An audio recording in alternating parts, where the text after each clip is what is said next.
Greetings, programs. Today's brand new review is of the Good Dinosaurs Forrest Woodbush action figure. Let's do this.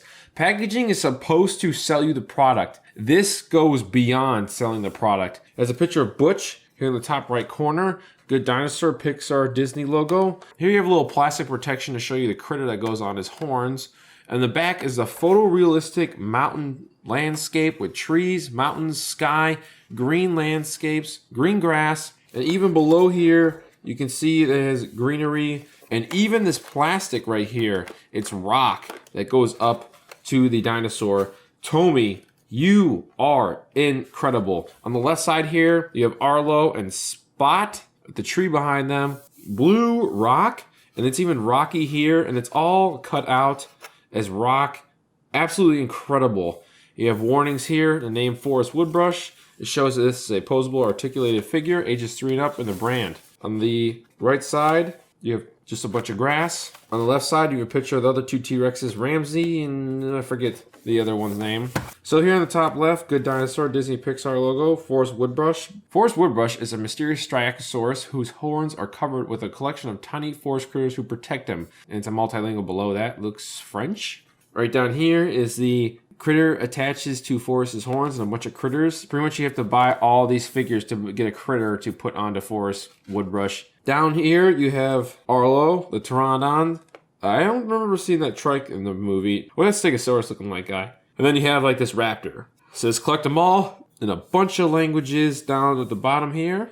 Down the bottom a bunch of other stuff. So let's unbox this bad guy. So he's out of the packaging.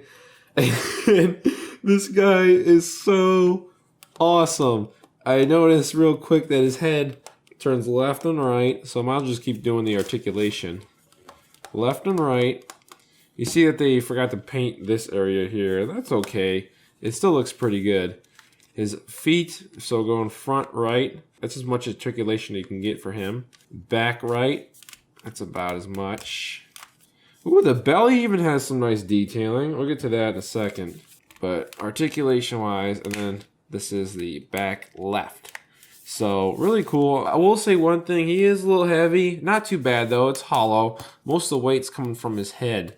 God, this is one great-looking figure. The only flaw I really see is that you can see the construction right here. There's a ring where they put on the tail, and then here for the body. Besides that, this is a pretty flawless figure. On the bottom there, you have your trademarks. This is a mouth open too. It looks like it. It looks like it does, but mine isn't. I don't know what I'm doing wrong. It looks like his mouth opens, but it's not allowing me to. Maybe my hands are too big or I'm doing something wrong. At least it's a separate little mouthpiece. Maybe that's why it's there. Let's talk detailing. This is one immaculate figure. This, I won't spoil anything for the film if you haven't seen it yet. But, you know, this is like a tree trunk or a bone. It's almost like a fossil, like straight up. I said that in my testing video. But this is all rubber. It's a hard rubber. It goes like a softer rubber here at the tip of the horns on his frill. Black tip and then regular bone right here. And it goes all the way around. Continues that. On this crest here, it looks so good. So good. It's amazing. Horns, like look at the horns, guys. Look at the detailing on the horns. It looks like real bone. Even this one, same thing. Pretty soft. Not going to hurt you too much. His face looks just like his face from the film. Got his eyes. A little bit of brow action. Oh, it's like a harder rubber. Feels great. I'll get even closer to show you the face detailing. It just looks really good. The nose, nostrils, horn. There's a mouth I can't get to open. Maybe I'm doing something wrong. But you see, Tomy is a far superior company than Hasbro for dinosaurs here. And this is, you know, there are basic kitty designs. And Hasbro's done a great job with the junior line. But this blows anything Hasbro's done out of the water. So here's the top. This is a plastic, a lightweight. It's not hollow. It's all lightweight. This is a great feeling sculpt. And this feels like a Gila monster or something. I don't know another analogy for you. But you can see the darker red. And then there's a black. And then over that's like a brushed, you know, the yellow. It's the rest of this top. It's just pretty good. You have a bunch of like tree holes on the sides. Like, guys, look at this thing.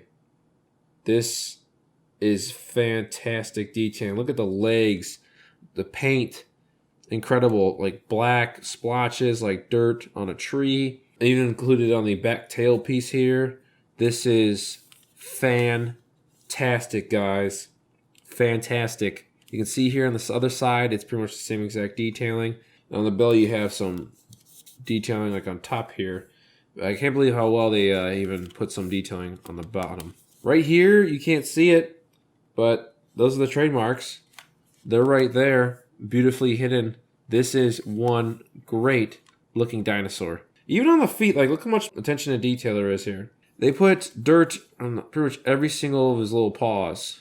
I love it. Fantastic. So a little critter that comes with him. It's a red bird. I don't know which one of the guys that he gives advice to him to, or tells him to do stuff. That's what Forrest Woodbush is all about. He has his little feet there, little hooks that go onto one of the horns, and it fits perfectly.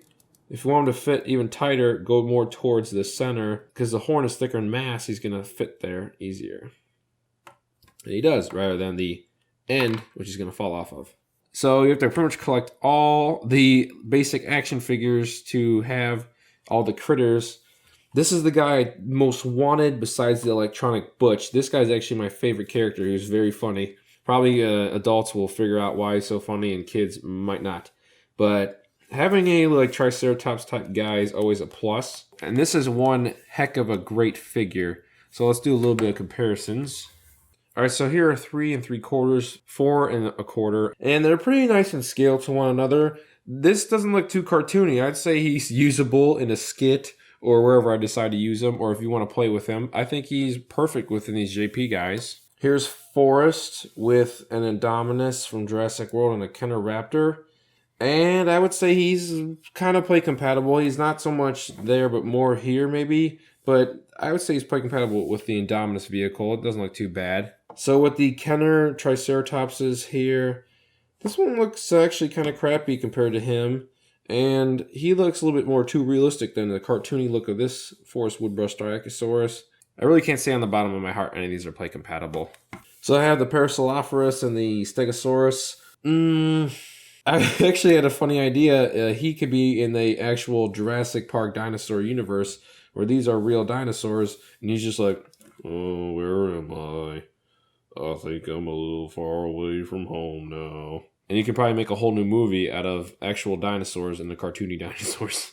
And here is a Ankylosaurus Jurassic World and a Jurassic Park Series 2 Pachycephalosaurus.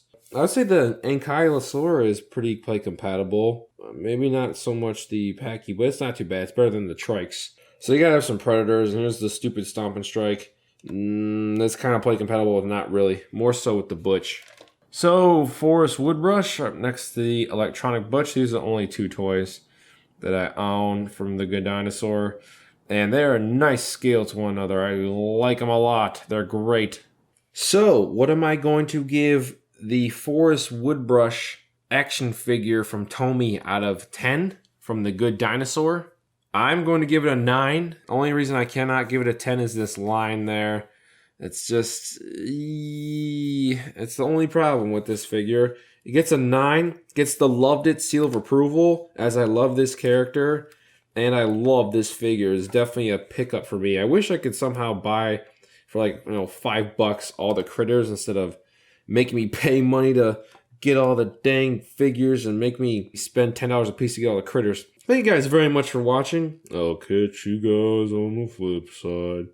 Don't forget to bring a towel.